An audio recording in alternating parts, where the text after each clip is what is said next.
this is Kathy Bukowski. I'm the owner of CB Health Insurance and the CB Health Insurance YouTube channel. And today's video is going to cover the history of Medicare. Welcome. For those of you that are new to our channel, please make sure you subscribe. Hit the subscription little button there in the corner and the bell so you'll get future notifications. We release videos about twice a month. Make sure you tell your family and friends, anybody that's interested in learning about Medicare, and give us a thumbs up. Now, on to today's video, the history of Medicare. What is Medicare? When did it start? Well, in 1965, Lyndon B. Johnson signed into law the Medicare, the program that we call Medicare and Medicaid. And it was providing health insurance for people over age 65, and it was funded by taxes. They started taxing people who were working, right?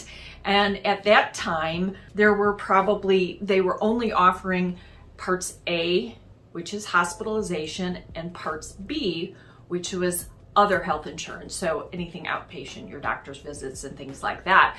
And that was how the program started. So today we refer to Medicare A and B as original Medicare because that was how the program started.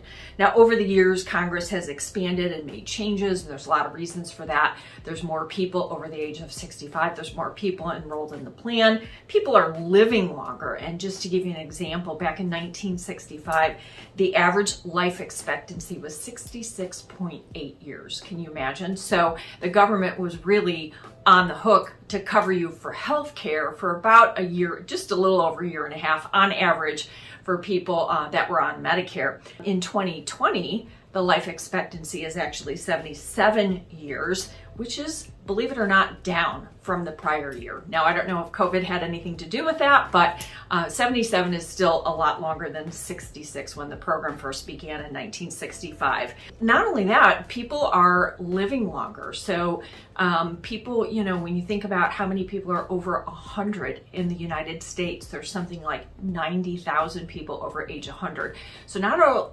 only are they living beyond age 65 on average, but they're living very, very long time. So the next time Medicare was changed was in 1972, and Congress actually expanded Medicare to those individuals because it was originally for people that were retired, but it was expanded to those people that were disabled under the age of 65. Once they qualified for disability benefits through the Social Security office for at least 2 years, they were automatically enrolled in Medicare.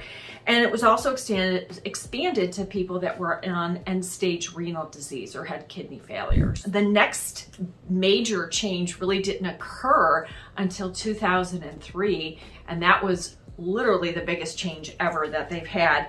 It was the passing of the Medicare Prescription Drug Improvements and Modernization Act. That's a mouthful, say that 5 times. And basically what it did was it allowed private health insurance companies they had to get approval from CMS to offer Medicare plans that would actually, replace or be equal to original Medicare, and these are called Medicare Advantage plans, so MA plans. That was introduced, and that was part of this 2003 Modernization Act. But the second piece of that was the introduction of Part D drug coverage. So the Medicare Advantage plans were actually Medicare Part C. Okay, so A and B is original Medicare, started in 1965. In 2003, they added Medicare Advantage plans through private insurance companies, and that was Medicare Part C. And then in 2006, we got the drug coverage, which is Medicare Part D. From 2006 to 2020, we talk about how many more people are on Medicare. There are 62.6 as of 2020, 62.6 million people enrolled in Medicare, which represents about 18.4% of the population. Now, in my research, I found that when Medicare first came out, and for the first couple of decades, it was like 10%, less than 10% of the population. So the population is growing, but the percentage of people on Medicare or on the government's healthcare program is much greater. The other thing is the cost of healthcare has gone up. And when we look at it in terms of overall spending, because the government is subsidizing, granted, we do pay taxes for this, but in 2017, of the total Medicare spending represented 15% of the total federal spending. It actually represented 20% of the national healthcare spend. That's pretty big. Medicare and Medicaid, that program, is basically the single largest federal socialized program. And if you want to see some scary statistics, you can go to this website somebody told me about. It calculates what we spend and the national debt. The two biggest programs being Medicare and Medicaid, and the second biggest program is Social Security right behind that. It's called www.usdebtclock.org, and it literally calculates the spending in trillions and billions of dollars, which is kind of scary. So when people ask me, and this conversation comes up a lot, are they going to expand Medicare? Can I get it, because people are retiring before 65, at age 62 or 60. I would say chances are slim to none. They just don't have the bandwidth. Congress is not discussing it. It has come up. There are too many other priorities. It is one of the biggest expenditures for the government right now, and it's getting worse. In fact, the cost of healthcare is going up. More people are on Medicare. They're spending a ton of money on this program, and it's expected, and this is from multiple sources, that they're going to run out of money the way it's currently being built by 2025 or 2026. Now, the people that tout these statistics also tell you, don't worry, the government won't let that happen. They will do something to make sure that this is always funded. However, we've already seen what some of those changes are going to look like. In 2022, we saw one of the biggest increases in the premiums for Medicare Part B. The government just can't subsidize this program any longer. We have so many people on it. So we got a really big rate increase. We got increases in the deductible and the premiums. So there's more people on Medicare. People are living longer. The cost of healthcare is through the roof.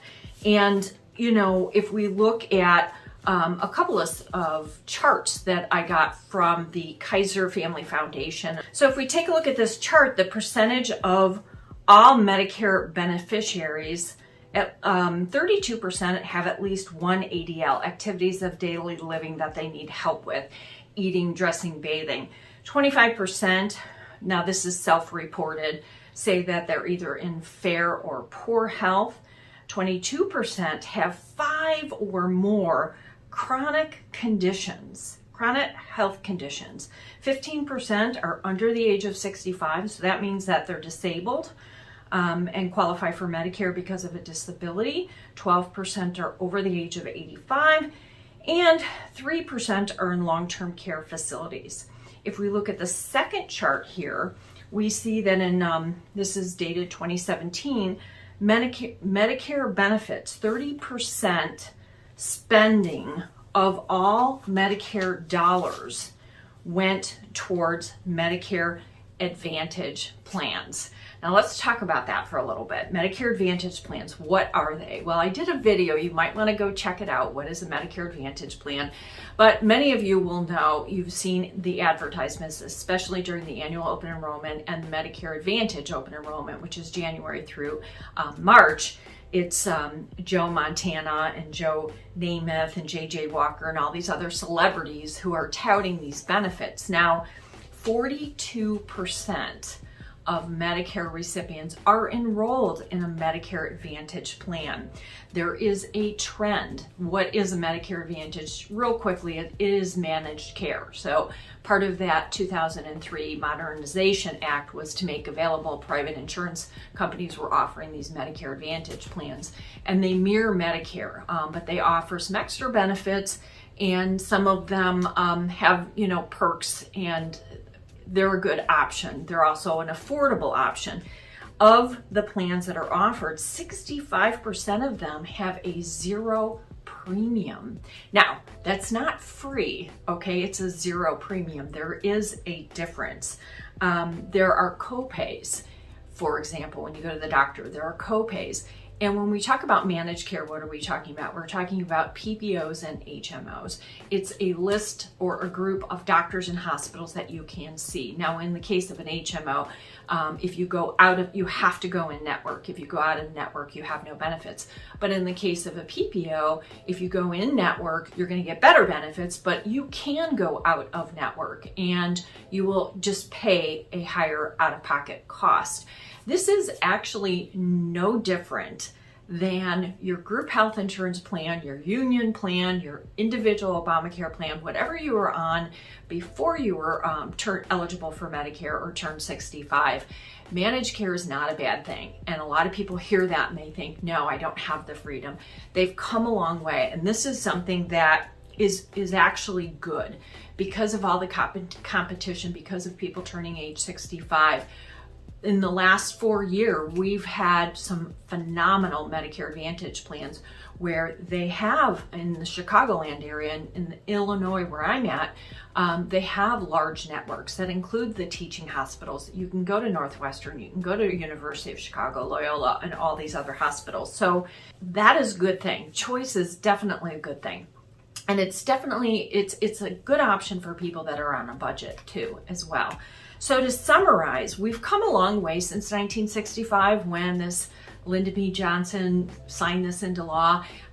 It's definitely evolved, and I'm sure it's going to have more changes. There's more people over the age of 65. People are living longer. They also have more options, the Medicare Advantage plans.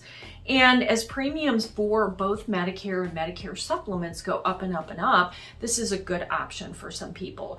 If you need help in shopping for Medicare options, feel free to give us a call. You can also check in the description down there. We'll go ahead and put our link, and you can shop for Medicare Advantage plans in the state of Illinois. That's where we're located, and find the best one that suits your needs. Until next time, this is Kathy Bukowski. Thanks for watching.